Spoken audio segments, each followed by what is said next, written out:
Chose que beaucoup de personnes n'ont pas comprise. On a dit qu'il a essayé de nous exterminer. Mais à l'opposé d'Aman, Aman aussi voulait nous exterminer. Mais lui, Aman, il a essayé de nous tuer.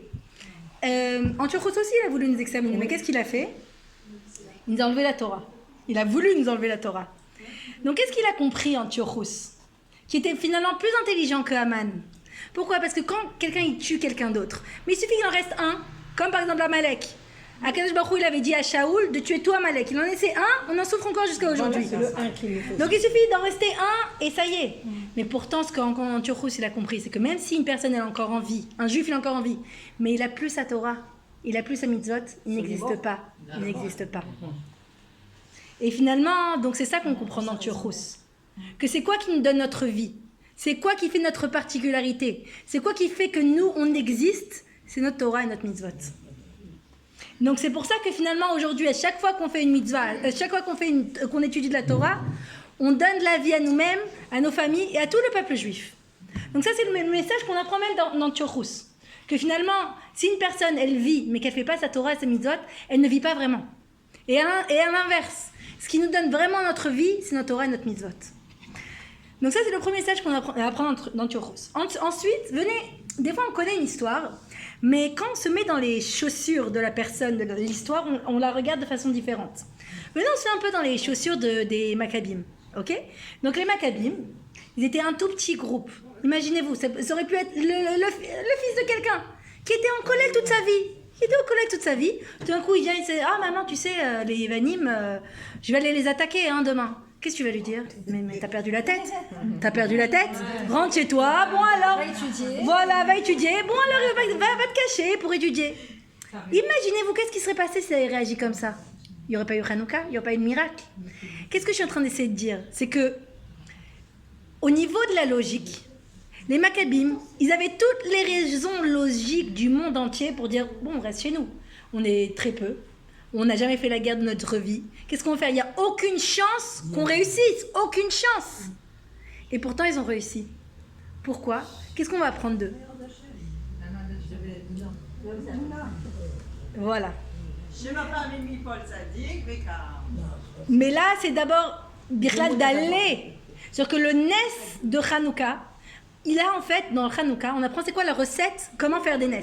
Comment faire des Nissim. C'est quoi la recette? En fait, finalement, Hanouka, c'est le combat du défaitisme contre l'espoir. Le combat de perdre l'espoir contre la Emouna. C'est le combat de la logique contre la Emouna. Pourquoi? Parce qu'ils avaient tous les... C'est-à-dire que finalement, on garde ça jusqu'à aujourd'hui. Les gens qui disent, oh là là, cette guerre, mais qu'est-ce qui va se passer? Mais c'est dur, mais c'est impossible. Ça, c'est on va pas y arriver. Et qu'est-ce qui va se passer? Ça, c'est le discours des Yevanim, qui essayent de nous rendre logiques, qui essayent de nous faire perdre leur émouna, d'essayer de nous faire croire que tout se passe par rapport à la logique, à la nature. Mais nous, les Juifs, on est au-dessus de la nature. Et c'est ça ce qu'ils ont prouvé, les Maccabim. Que même si toutes les choses de la nature, de la logique nous prouvent qu'il n'y a aucune chance de gagner, la émouna est au-dessus de la nature. Le Juif, il est au-dessus de la nature. Et il suffit que quoi? Comment on fait un miracle?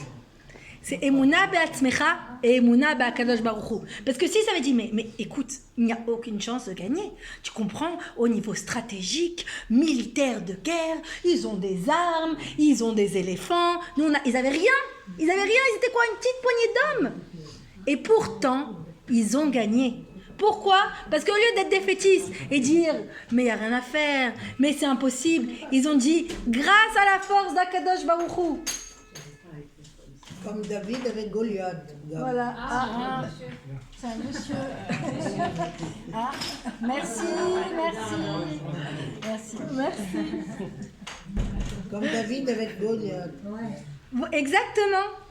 C'est toujours la même technique. Il n'avait aucune chance. Comment? Il n'avait aucune chance. Exactement. Et comment? Voilà. Et finalement, il faut deux choses. Parce que s'ils avaient aussi dit, bon, on va que prier. Ben finalement, il faut aussi l'action. Il faut que la prière et la Emouna, elles mènent à l'action. Et parce que finalement, cette action-là, c'est elle qui prouve la grandeur de la Emouna. Parce que c'est pas simplement, je crois, ça va aller. Je crois tellement que je suis capable de risquer ma vie parce que j'y crois. Et que je mets la Emouna en action au travers du combat. Et c'est ça les Maccabim. Donc comment on crée un miracle? En disant que je crois tellement que je brise mes propres barrières de ma nature parce que je crois. Et quand je brise les limites, quand je brise ma nature pour Akadosh Baruch Hu, il brise la nature pour moi. C'est beau. Je répète. On a compris. Et c'est ça ce qu'ils ont fait. Voilà. C'est comme dans la Mishnah. Aser etzoncha bifnei retzoncha, kede she'aser etzoncha bifnei retzono. Sur quand toi tu fais la volonté d'Akadosh Baruch Hu comme si c'était la tienne, alors Akadosh Baruch Hu il fait ta volonté comme si c'est la sienne. Et donc c'est ça le miracle. Le miracle, c'est de croire tellement fort à Akadosh Baruch Hu qu'il n'y a même plus de doute, que tu es capable de rentrer en action contre toutes les lois de la nature, mais tu es tellement sûr que Akadosh Baruch Hu il est avec toi, que tu vas et tu te bats, et c'est là que tu gagnes. Donc le miracle, c'est aussi l'action. L'action qui est basée sur la Emouna, c'est le miracle. Pourquoi ? Parce que c'est ça qui fait le cli pour recevoir le miracle. Parce que si vous avez dit, bon, on a confiance en Hachem, Hachem il va tout faire, on est là, on s'assoit, on prie, il n'y aurait pas eu la possibilité de miracle. Donc notre action, c'est ça qui fait le cli, le réceptacle pour le miracle. La même chose avec la fiole d'huile. Ils auraient très bien pu dire, c'est une petite fiole, on va attendre 8 jours et c'est tout. Non, ils ont dit, c'est ce qu'on a, on va l'utiliser, et Akadosh Baruch Hu fera le best. I do my best, God does the rest. Moi, je fais de mon possible. Comme on a dit, je casse ma nature, Akadosh Baruch Hu, il fait le reste. La brille. C'est vrai. Bon, alors éternuez toutes. Hein. Et donc, finalement, les Maccabim, ils nous apprennent notre façon de penser. C'est-à-dire qu'ils nous apprennent comment, dans chaque étape de notre vie, on a toujours les deux options. L'option de dire, mais c'est trop compliqué, mais écoute, c'est impossible. Quand une personne, il a un rêve, quand une personne a quelque chose qu'il veut faire, quelque chose qu'il veut réaliser, ou même à chaque étape de la vie, toujours il y a l'option de dire, mais c'est pas possible, mais c'est trop dur, mais qu'est-ce qui va se passer? Qu'est-ce qu'il va y avoir avec cette guerre? Oh là là. Ou bien l'option de dire, mais c'est sûr qu'on va y arriver, mais c'est sûr qu'on va se battre, on ne perd pas espoir. Et le fait de ne pas perdre espoir, c'est ça le judaïsme. C'est ça les Maccabim. Ici, exact. Pardon. Des livres entiers. Le chiffre 7, c'est la nature, et le 8, c'est au-dessus de la nature. Exact. Laquelle Le Khayal qui allait se reposer, manger un petit peu les pauvres. Et il y en a qui, chacun faisait son truc, et il y en a qui jouaient avec son arme. Et là, j'ai joué avec son arme, putain, comme ça, d'un seul coup, ils entendent un pouf, une balle qui file, comme tout le monde a fait sur la regarde. Qu'est-ce qui se passe ici? Je vois plein la balle. Qu'est-ce qui peut passer? Je jouais avec mon arme, la balle, elle ne t'inquiétez pas. Et qu'est-ce qu'il voit à quelques mètres de noix de cajou. Qui sort d'un tunnel. Et en fait, la balle, elle est sortie toute seule et elle a fait dans la tête tout de suite. C'est de malade. Hein. Oui, j'ai entendu aussi plusieurs histoires comme ça. Il y avait un khayal. Ici en Israël, ce qu'ils font, c'est qu'ils prennent une boîte de thon et ils la brûlent. Ça s'appelle smoked tuna. Voilà, ils brûlent l'huile et ça. Et alors il y a un khayal, il a fait ça. Et il y a un autre qui lui a dit, mais t'es malade, c'est dangereux ici, on sait pas s'il n'y a pas un peu de gaz dans l'air, c'est ça. C'est très dangereux, arrête ça tout de suite. Il a pris sa boîte de thon, il l'a jetée. Et tout d'un coup, quand il a jeté, ça a fait une explosion de malade. Ça a fait une explosion. Et il y a des mechablim qui sont sortis, ils ont avec les mains levées. En fait, le tuna, il est tombé à l'ouverture d'un tunnel qui était plein d'explosifs. Ça a fait exploser les explosifs. Et tous les mechablim, ils étaient censés aller les attaquer. Ils sont rendus parce qu'ils ont cru qu'ils étaient en train de les attaquer, donc ils sont rendus. Des trucs de malade, des trucs de malade, des trucs de malade. Akadosh Baruch Hu, il nous protège.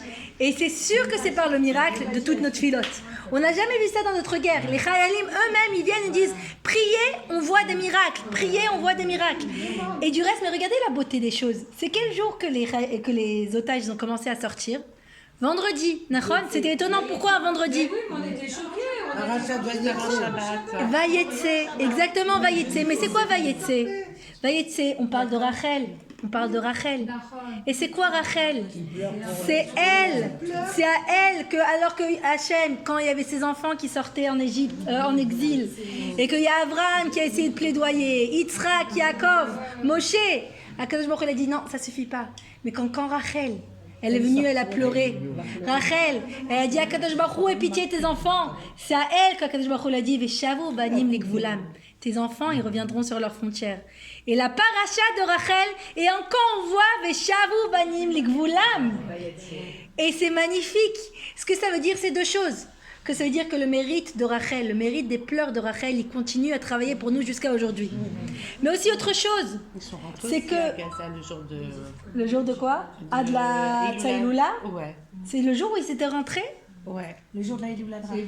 ouais, Je me rappelle. ouais.